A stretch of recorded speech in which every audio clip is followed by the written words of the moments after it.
ಜೊತೆಗೆ ವಿಜಯ್ ಅವರು ಗ್ಯಾರಂಟಿ ಕೊಡಲಿ, ಮತ್ತೇನೋ ಕೊಡಲಿ, ಮುಗಿದೊಂದು ಕೊಡಲಿ, ಅದೆಲ್ಲ ಕೊಟ್ಟರೂ ಸಹಿತ ಒಂದು ಹೊಸದು ಏನಾದರೂ ವ್ಯವಸ್ಥೆ ಮಾಡಲಿಕ್ಕೆ ಸಾಧ್ಯದನಾ?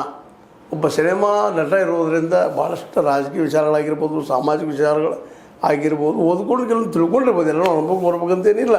ಆದರೆ ಪರಿಹಾರ ಹುಡುಕುವಲ್ಲಿ ಏನಾದರೂ ಮಾಡಲಿಕ್ಕೆ ಸಾಧ್ಯದಲ್ಲ ವಿಜಯ್ ಅವ್ರಿಗೆ?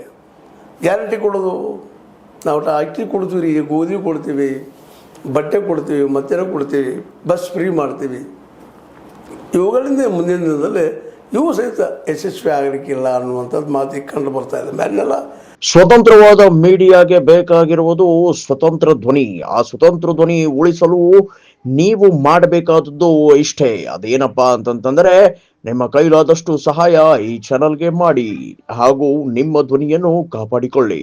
ಉತ್ತರದಷ್ಟೇ ಅಲ್ಲ, ಇವನ್ನ ವೆಸ್ಟ್ ಬೆಂಗಾಲ್ ಸಹಿತ ಇವತ್ತು ಕೈ ಬಿಟ್ಟು ಹೋಗಿದ್ದು ನೋಡಿದಾಗ ಸಹಜವಾಗಿ ಎಲ್ಲರೂ ಇವತ್ತು ವಿರೋಧ ಪಕ್ಷಗಳು ಎಚ್ಚರಬೇಕು. ಅದ್ರಲ್ಲಿ ಹೊಸ ವಿಜಯ್ ಅಂತ, ಯಾಕಂದರೆ ಕೇಜ್ರಿವಾಲ್ ಇವ್ರಿಗಿದು ಜಬರ್ದಸ್ತಾಗಿ ಬಂದಿದ್ರು.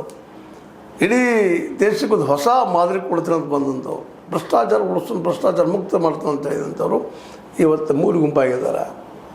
ಇವತ್ತಿನ ಈ ವ್ಯವಸ್ಥೆಯಿಂದಾಗಿ, ಇಲೆಕ್ಷನ್ ವ್ಯವಸ್ಥೆಯಿಂದಾಗಿ, ಪ್ರಜಾಪ್ರಭುತ್ವ ವ್ಯವಸ್ಥೆಯಿಂದಾಗಿ, ಇವತ್ತು ಪ್ರಜಾಪ್ರಭುತ್ವ ಏನಪ್ಪ ಅಂದ್ರೆ ಇಲೆಕ್ಷನ್ದಲ್ಲಿ ಯಾರು ಗೆಲ್ತಾರ ಅದು ಪ್ರಜಾಪ್ರಭುತ್ವ. ಅದ್ರಲ್ಲಿ ಮತ್ತೊಂದಿಲ್ಲ, ವಿರೋಧಿಗಳ ಮಾತಿಗೆ ಬೆಲೆ ಇಲ್ಲ. ವಿರೋಧಿಗಳು ಹೇಳಿದ್ರೆ ಏನು ಹೇಳಿದ್ರು ಎಲ್ಲ ಸುಳ್ಳು. EVM ಬದಲಿಸ್ಬೇಕ್ರಿ ಅಂತ ವಿರೋಧಿಗಳು ಕೂಗಿಟ್ಟು ಏನೆಲ್ಲ ಮಾಡಿದ್ರು. ನೋ, VVPAT ಜೋಡಿಸ್ರಿ ಇಲ್ಲ. ಎಲೆಕ್ಷನ್ ಕಮಿಷನ್ ಒಂದು ನಿರ್ಲಿಪ್ತವಾದಂಥ ಪ್ರಾಮಾಣಿಕ ಸಂಸ್ಥೆ ಉಳಿಲಿ ಇಲ್ಲ. ಎರಡು ಒಂದು ಎಲ್ಲ ದೃಷ್ಟಿ ಇಟ್ಕೊಂಡು ಅಂದರೆ ಗೆಲ್ಲೋದು ಗೆಲ್ಲಬೇಕು ಅಂತ ಒಂದು ದುಡ್ಡಂತ ಇವತ್ತು ಕಾರ್ಪೊರೇಟ್ಗೆ ಇಡೀ ದೇಶದ ಅರ್ಥವ್ಯವಸ್ಥೆನ ಕೊಟ್ಟಿದ್ದಾರೆ. ಅವ್ರ ಕಡೆಯಿಂದ ದುಡ್ಡು ವಸೂಲು ಮಾಡ್ತಾರೆ, ಲಾಸ್ ತೋರಿಸ್ತಾರೆ. ಅವರು ಕಂಪ್ನಿ ಹಾಳಾಗ್ಯದ ಅಂತೇಳಿ, ಕಂಪ್ನಿ